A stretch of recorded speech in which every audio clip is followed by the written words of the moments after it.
بله تماشاوانین هجا دما و خوش بن ام ایرو لآمدنم ام ایرو دیسا به هفره خو بردن بیرا ویجه میوان می ایرو رزار سیدار جیر بله ام رزار سیدار جیر نویسکارو ورگر مجارا ویجه بوره پار و بکن فرمو ام به هفره برنامه خو پیک بینن و تماشا بکن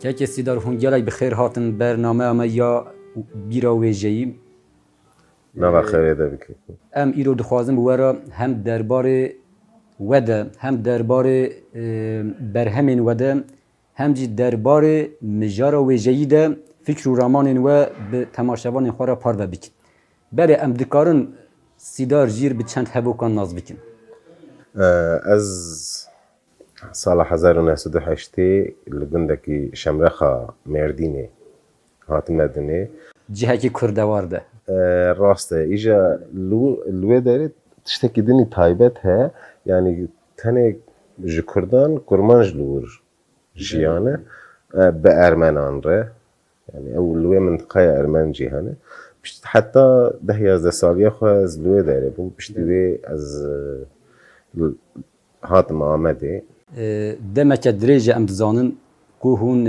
لسر زمان كردي هم خباطة دمشينن هم جلك نويسن بياني و ورگراندن كردي لي بتايبتي جي هون نويسكاريه ديكن د پیواژه و نویسکاریه ده سردمین کو زیده باندو سر وکرین و ام بیجین و هون خستنه بیرا ویجه هون کارن بچن هبو کان بیج يعني زمان ودتر تا بگمان نویساندن بخواه خباده که سر زمان لیوکی گراماتیک يعني وکی مثلا زمان و سر زمان و اتیمولوژی و لینگویستیکت خباده منی اوکتنه اسکاری ادبیات edkim چیروک roman ورگر وی کاری راد بمرودنم بگمان یه هر کسی ده سردن نوانین کریتیک هنه دجیان آوانده دجیان ده یعنی ویسکی دجی او هه یعنی یه من دست هنه کی منزو دست بکر 15-16 سال یدم دست بکر او جی از باورم دیسا تاثیر روزنامه‌ین یا جی هفته نامه‌ین من کردیه و وقتی بو وان کرد که از دست پی بکم بنویسم شخم وان دست پی کرد زاروکاتیه ده راست بریا و مثلا خواندن فلان لی وکی چیروک وکی برهمن ادبی گو هاتن وشاندن و من نویسی 96 سال 96 جوی ور و حتی کش دسته من تی دناوره ورگره جی دکم چی چیروک چه هلبست چی متنین تئوریک یا جی مقاله هم بیشن جبلیوان تنها شخصی پرتوکن چیروکا کرده چیروکا حتی دو جه زنجیره چیروکن به هوا گریداینه یک جی چیروکا که کرده چیروکن کلاسیک پرتوکک بنابه ناسنامه و جی نویسن تئوریکن درباره ادبیات ده او هاتن چاپ کردن و ورگر هاتن خوش سال و دمه منها قالا وان پرتوکان هنکی بکن پرتوکی و هون دکارن بکورتاسی ناوروکا و تماشاوانین مرا پارو بکن يعني سه حبشة چیروکن تدی مرم نکارم پر زیده بیجه چیروک اوریاجه کرده چیروکن و جبر کو به هر گریدان آوان من وکی چشن چیروکی وکی زنجیره چیروک دکنیای ویده جی وسط نویساندن یندن جی نویسن تئوریکن نهاجی يعني هری داوین نویسن تئوریک یعنی درباره ویژه و ویژه کردی ده نه وسا ویژه گشتی نه تنه ویژه کردی ویژه گشتی و تایبتی جی کردی بدن تکلیا ویژه بیشتر فلسفه را میتولوژی را دیروک را چانده را bugüştü yani. Nivîsên derbarê edebiyat û beşên dinê pêra têkil darin. Bawerim em qala vê pirtûkê Belê, dikin. belê, rast e. Belê, demem di naverûka pirtûkê de dibînin derbarê wêjê û gelek qadê din da têkilî hatiye danîn. Rast. Pirtûkeke wiha ji ku derê hat gîra we? Çi ev- pêdivî dît ku hûn pirtûkeke wiha Ev binivîsin? bingeha vê pirtûkê dîsa rojname bû. Belê. Azadiya Welat. Rojnameya Azadiya Welat ji ber ku gelek nivîsên di vê derê de nivîsên min rojnameyê bû piştre ser xebitî minekî berfirehtir bûn. Bi wî rengî di vê pirtûkê de dora pêncî şest gotar hene. Belê. Çîrokên din jî êdin jî xwe çîrok in, her sê çîrok in. A pêşîn di 2004 de çapê. Kekê sîdar. Pirtûkeke we ya kurteçîrokan jî bi navê Handa ye. Rast. A herî dawîn, a çîroka a herî dawîn. Ya herî dawiyê. Belê. Hûn dikarin pîçekê qala wê jî bikin. Ev pirtûk hemû çîrok bi hevek girêdayîn, hevde çîrok in. Wekî xelekeke zincîr. Xelekeke. Ji xwe navê ser ne kurte çîrok, zincîre çîrok hatiye nivîsîn. Belê. Jineke Belê. hemû esil xweşî û nexweşî û çand û aliyê dîrokî hemû di ser wê jinê re hatiye Belê. vegotin. Yani tu di naveroka wê bigire ji împeratoriya meda û leşkerê wan heta ku xwe digihîne kawayê hesinkar, heta ku xwe digihîne çîroka pepûkê û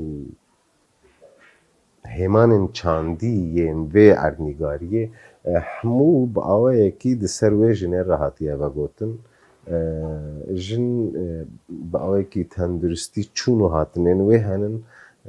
Di wir de hinekî yani nexweş e lê di nîvê rojê li ser hişê xwe ye, nîvê din ne li ser hişê xwe ye lê wexta ku ne li ser hişê xwe be ew tiştê ne vegotin. Belê. Siheta we xweş. Bi vî rengî. We xelekekî ji dîrokê heya niha aniye û bi vegotineke çîrokê li vê derê hûnan diye û risiye. Belê. Belê siheta we xweş. Mekan jî li vê derê xaniyekî Amedê û dergeha wê ya jî şaneşîna wê li Çemê Dîcleyê dinare ji xwe ew pirtûk di serê pirtûkê de wexta ku êdî li ber qedandinê bû şer hebû. Pirtûk jî min ji xwe di serî de ew kawê de îthafek bi dilê xwe min kira. Rast min gotibû ji bo yên ku Çemê Dîcleyê şahediya govenda wan kir. Yani tu carna ew tiştên Rasî jî krîtîk. welatê me gelek govend hatine gerandin. Belê yani ji îda ne dibû Wartedar e. Rastin ne dibû ku ez êdî konteksta wê naveroka wê biguherim û hin tiştên nû tê ximla lê tenê min dikarî diyarî wan bikira. Ji bo ji niha pê de xebatek di destê we de heye. Pinasaziya ku hûn Niha yani xwîner min tenê wek çîroknûs û ew dizanin lê romana gelkî şêrîn halber çapê bi navê Şerm Belê. ew ê ji dîsa ji heman weşanxaneyê derkeve, weşanxaneya lîsê.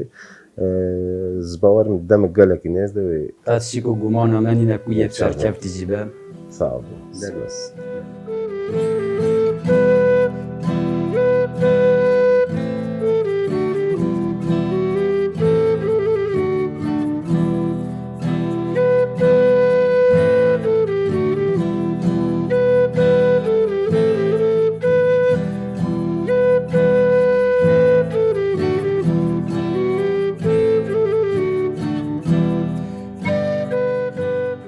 Gekê sîdar.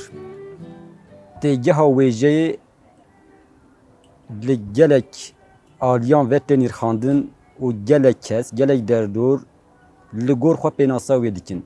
Gelo pêkan ku mirov pênasayekê yan jî nasnameyekê ji wêjeyê re diyar bikin.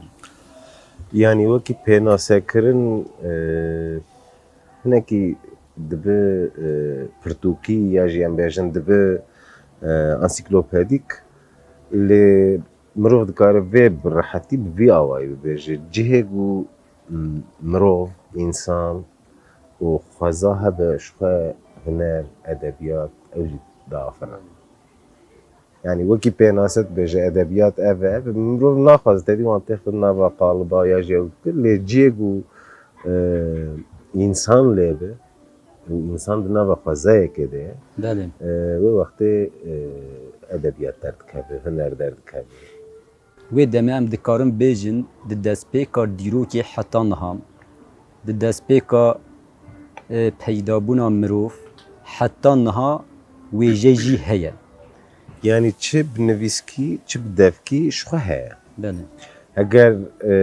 ez wê arast pir zêde danaxim tenê asta nivîsînê wekî huner ez lê dinerim wekî beşekî hunerê ez lê dinerim ji serdema arkayîk ve heta niha bi awayekî ji awayan ew hatiye afirandin çê li şikeftan li ser zinar ya jî dîwarên şikeftan wêneyek çi em bêjin zêmarek çi dûrikek çi stranek ya jî dengekî dîtir bi awayekî huner derkeve pêşberî me بله ککی سیدار مروف دکاره هر آخافتنکی هر نویساندنکی وکی ویجه بناسا بکه no aliyê hunerî اگر نابه تشتی کو ویجه نویسان ویجه چی نویسکی به چی دفکی به ج آخافتن و نویساندن دن جدا دیگه چیه aliyê hunerî ya aliyê wê estetik قصدامش استتیک چیه yani em bêjin tu bi awayekî herkes dikare qala mijarekê bike yani axaftina gul odeyekê jî tu ew dikir tu tê vê wekî edebiyat bicî bike ama wexta ku edebiyatkarek bi aliyê estetik bi aliyê wekî vebeyandina ji jiyana civakê û ber bi qada hunerê ve tu wê pêşkêş bike ew ê wextê aliyê wê hunerî tu derdixe aliyê wê edebî tu derdixe yani îro em bêjin li gund li odeyekê rûdine tu sohbet dike ew tu nikare têxe nava qalibê edebiyatê ama wexta ku bi çavekî dîtir wêjekarek edebiyatkarek wê vebêje بله ya jî ji wan kesan yek ji bi xwe vebêje dixe dirûvekî din dixe dirûvekî hunerî wê wextê tu dikarî wekî berhemek edebî jî pênase bikî ککی سیدار ویجه جخورا چی دیگه میجار ew gelkî hêsan e yanî mirov û xweza sedî sed ji xwe mirov û xweza yanî jiyanek jiyana însana mirovahî û xweza ji xwe mijara hemû hunerê mijara edebiyatê jî yanî îro tu çi jî bikî tu nikare mirov ji nava edebiyatê derxe tu nikare xwezayê ji nava edebiyatê derxe ji xwe ku ew derkevin tu tişnamînî tiştek yani bifikirî xweza tune ye û ew mirovên ku di wê xwezayê de dijî tune ye tê çi bikî tişt tune ye tişnamînî mijar însan e di taliyê de tê li însan sekine însan jî di nava xwezayekê de dijî qediya çû وی دمه هر تشتی به مروف را و به خوازه و تکیلدار dikare bibe دکاره mijara به مجاره ویجه bêguman لی پیوانین وی یه بینگهین هنه گلو میناک بدم هر و گوتنک دکاره به مجاره ویجه yani jî mirov dikare bêje evana wêje yani îro tu ji xwe re bi rê de dimeşî û diçi û tu bi hevalê xwe re nîqaş dikî tu dikarî vê wekî axaftineke hunerî derxepêş na yani qayîde û quralên ku tu dibêjî ew metirsiyetê estetîk û hunerî hebe di wê axaftinê de wekî helbestê wekî em bêjin ya jî destanekê ya jî wekî berhemeke hunerî wekî stranekê ku ew li gorî wê yekê bêkirin bêkman hunerî ye ama tu rabe axaftina siyasetvanekî ku di mijarekê de bi hevalê xwe re nîqaş dikin ya jî ya du wêjekarin nava xwe de sohbet dikin tu nikarî mijara divê honandinek Ristinek, Bêguman, raçandinek, bêguman. xemilandinek, kemelandinek tê de hebe. Bêguman, Hem ji rast. aliyê naverokê ve, hem ji aliyê bedevkariyê ve. Bêguman, Em rast. dikarin hinekî ser wê mijarê jî bisek. Belê yani huner şiqet bi awayekî giştî û wexta meriv lê binare edebiyat ji vî rengî tu ji civakê digirî şiqet ti tiştê ku ne di nava civakê de bi tu nikare bi awayekî binivîse. Tu ji civakê digirî wê bi awayekî dixi şiklekî diki dirûvekî û wekî berhemeke hunerî tu dîsa pêşkêşî civakê dikir. Yani ji ber vê yekê ama wexta ku çawa ku civakê got te hema hêdî nivîsî te dîsa dawan tu ewa wê tune ye. Jixwe ew nava wan de heye divê tu hinekî estetîk bike, divê tu hinekî şayîktir bike, dibe ku tu bi peyvên wan, rêzkirina peyvê wan, weznandina peyvê wan tu hinekî li hev bîn û paşê dîsa pêşkêş bike wextê tu dirûvekî hunerî didî. Belê. Pêdiviyeke gelo mijarên wêjeyî ve gotinên wêjeyî ji bo civakan, ji bo mirovahiyê pêdiviyeke nebe nabe. Ew kes nabe ranabe di dîrokê de jî ranebûyî û bi awayekî em bêjin qaydeyek li vir nivîsiyek li vir nivîsî ez ê gorî vê bikim ez ê gorî vê bikim ez ê tiştekî wiha tune ye. Belê. Lê bi awayekî xwezayî bi awayekî efrînerî hêdî hêdî tu belkî jî bê haya civakê jî ew hatine afirandin bê haya nivîskar xwe jî ew derketî pêş wek mînak yani wexta ku di serdemên herî kevn de bavûkalan ya ji pêşiyên me li dîwarê şikeftan wêneyê heywana wêneyê însana wêneyê nebata wêneyên tişta çêkirine îla gotine em wan bigîne 5000 sal paşê na wan gorî roja xwe wê rojê ew kirine û wekî belgeyan ji me remane. Îro pirtûkên me, çîrokên me, romanên me jî ji bo siberojî ji bo qirnên piştî me wekî belge.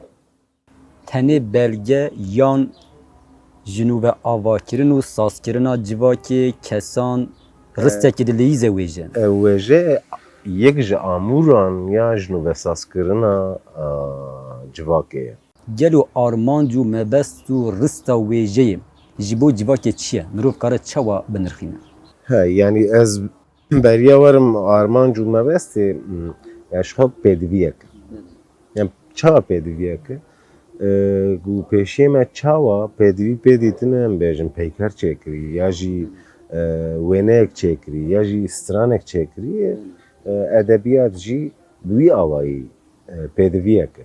Pêdiviyeke çi yani ji bo dilê mirovan, ji bo hişê mirovan, ji bo giyanê mirovan, ji bo derbirîna hest û ramanan hinekî dî şêmber bikin. Derek te kerê bêjê kirin ew huner wê ew nake. Belê. Lê huner wê êşe te bi awekî estetîk vedibêje. Edebiyat wêne, müzik ya jî beşek dinê.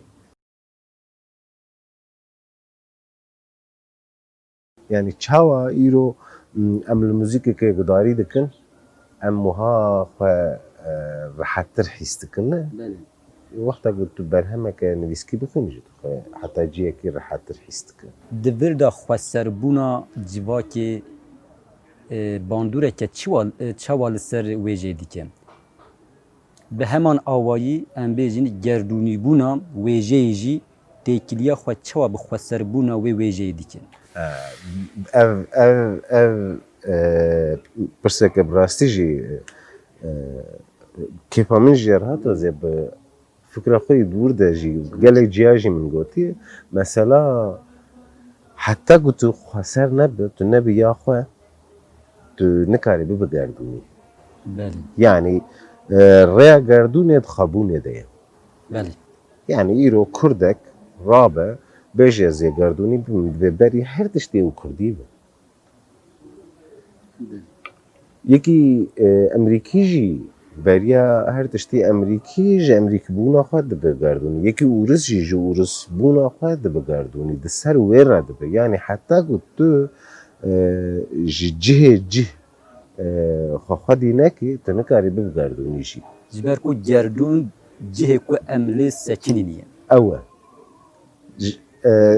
ده هر واری دجی ابوها یعنی تو بیجی از رابم قالا ژاپن هم کم تام بک اما تی چاوی قالا ژاپن هم شخه ژاپن قالا خود کن بله ژاپن بقال کرنا خو گردونی کرنا اگر تو دسری خورا گاو بکو و بری خو بدوی داره و نگ مثلا گردونی کنه تر دور کتنش خواه yani em dikarin bêjin ji xwe dema me bi pîvanên gerdûnî xwezayî û civakî qala xwe xwe bi xwe kir em di gerdûnî heman demê de qala gerdûnê هم jî dikin parçayı ve gerduni qala rûyê erdê hemiyê dikin qala xwezayî dikin beguman yani em dikarin hinekî dî wê vekin yani îro guturab tu bêjî ez ya eş li her derê insan biner tedî serî de jî me got destpêka bernameyê de jî me xal kir yani elementên serekeyê edebiyatê mirov û xwezan belê mirov li her dera dinyayê heye xweze jî li her dera dinyayê heye îjar wexta ku tu mirovê herî baş mirov kê nas dikin mirov xwe nas dikine yani anha ez bi qasî ku xwe nas dikim ez karim te nas bikim ne mimkün e ez te fîzîkî nas bikim jî ez te bi ruhî nikarim nas bikim ez te bi hestî nikarim yani wekî hestiyarî ez nikarim te nas bikim bi qasî te belê wê wextê tê ji xwe dest pê girin wexta ku te xwe vegot tu dibî tu ji ber ku tu parçeyekî ji gerdûnê yî wê wextê tu parçeyek ji gerdûnê ve dibêje tiştek ku tu ve dibêjî ji xwe gerdûnî ye erê tu qala Kurdekî dikir tu ya jî qala Tirkekî dikir ya jî qala Erebekî dikir lê ew însana parçeyek ve gerdûnê ye tu dikarî çi qasî di asta jor de wê wextê di asteke hunerî ya jor de vebêje evên ku em dibêjin bûnin wekî klasîk yên cîhanê ev çîroka wan e ev e yani pir bi xweşî qala xwe kirin belê ji xwebûnê ber bi gerdûnê ve çûye ev jî tiştekî gelekî normal e di muzîkê de jî di hunerên din de jî beşên dinê hunerê de jî ev e heta tu nebî xwe tu nikarî bibe giştî em ya jî vê gerdûnê me ev pirs çima pirsî lewra li bin navê wêjeyê gelek derdorên em bêjin ne li gor pîvanên gerdûnî û xwezayî tev digerin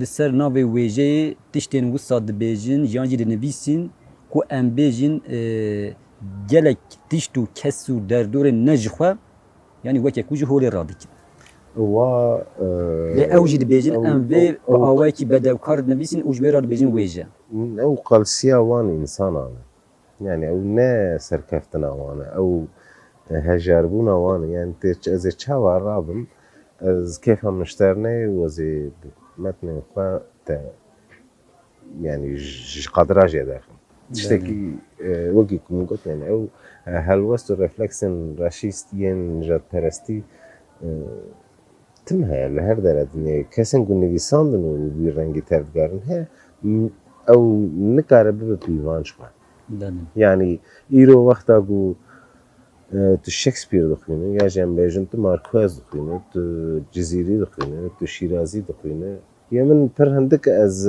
heta ku ji dest min tê ji hemûya zewqekê digirim belê yani çima ez ê xwe mesela ji vir wan bêpar bihêlim ya jî ez helbestek te bixwînim çima ez xwe bêpar bihêlim ya jî ew ê me çima naxwînin xwe jê bêpar bihêlim dibi kêmaniya wan naba me naba te ji ber wê yekê yani ew ji xwe çi dibêjin bira bibêjin problema wan e ne a min e ji ber ku karê li ber destê min e ez ê binivîsim ez ê biafirînim problema min ew e problema min ne yê dinê ji bo ku li ser fikirîna tunebûna hinekê din tiştekî biafirîne û ne ew rihê wan bi pirsgirêk e mentalîte wan bi pirsgirêk e ew gelemşe namine a wan e divê ew şer xwe çareser bike tu pê yani ewa min gîştê min e çûl wan asê nebû ê wan xuyaya asê bû ew ne pirsgirêka min e divê ew ji xwe xwe sererast bike ji ber ku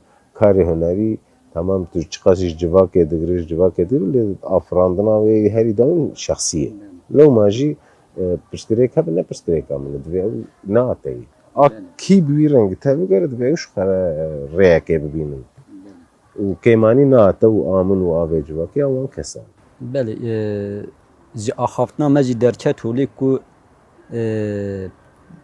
li ber pîvanên bedevkariye yên estetik a rast pîvanên gerdûnî û xwezayî jî hene ku ji wê jê re dibin çavkanî ku wê jêyeke xwebûnî û gerdûnî bigihînin asteka herî mirovîn herî xwezayî. Mala te ava kekesî Avatir de. ez vê tenê tiştekî Kerem jî ki. bibêjim. Yani îro tamam em wekî edebiyatkar ji ber ku em bi zimanê Kurdî û di ser çanda Kurdî re di ser zimanê Kurdî re em dikin em wekî edebiyatkar ya ji nivîskarên Kurdin. Lê di dawiya dawîn de yekî bi Tirkî dike, yekî bi İngilîzî dike, yekî bi Erebî dike. Em nikarin xwe ji hev biqetînin ji ber ku em her yek parçeyek vê gerdûnê ne em bi hev re dibin. Em dikarin bêjin gerdûna em têda dijîn wêjeyîstan e. Divê ew pîvan yani ew gerdûn eger em bi çav û nihêrîneke wêjeyê lê binêrin Ya em dikarin parçeyekin bêjin em her parçeyekê wê wêjeyîstanê ne. em her yek parçeyek ji ê vê gerdûnê ne taliyê de em gerdûnî ne em ne lokalin. Lokal hemû Her yek bi xweserbûna xwe, bi xwebûna xwe bi rengê xwe gerdûnîbûnê pêk bi reng û dengê xwe gerdûnîbûnê pêk tîne. Sedî sed yani ev êdî tu nikarî vê li ser vê münaqeşe jî bikin. Yani yekî Efrîkaya Başûr û yekî Amerîkaya Bakur, yekî Asyaya Navîn, yekî İskandinavî, yekî Mezopotamya. Belê. Yani kî çi bi Afrînî ji xwe ya wexta ku Afran diyariyeke ya jî em bêjin berhemeke gerdûnê de afirayîn. Lema tu nikarî bêje tu gotina dayî bêj tu nikarî bêje edebiyata Kurdî ya jî Amerîkî. Tu Rast. bêje edebiyat. Rast. Qediya çû yani dûrde. Bi rastî jî mijara me gelek berfireh e. Rast. Em bi rojan ser baxivin jî naqede. Me xwe ne avêt binê bîrê lê em ketin bîrê. Nexweşî bikir. Lê em ê demên pêş te jî bi mêvanên cuda re jî van mijaran nîqaş bikin. Em dibêjin mala we ava. Gelek spas dikim, Saeta gelek sağ ol. xweş û seheta bînerê we tev xweş. Gelek, gelek Hêviyan sağ ol. rojê xweştir. Gelek spas kirim.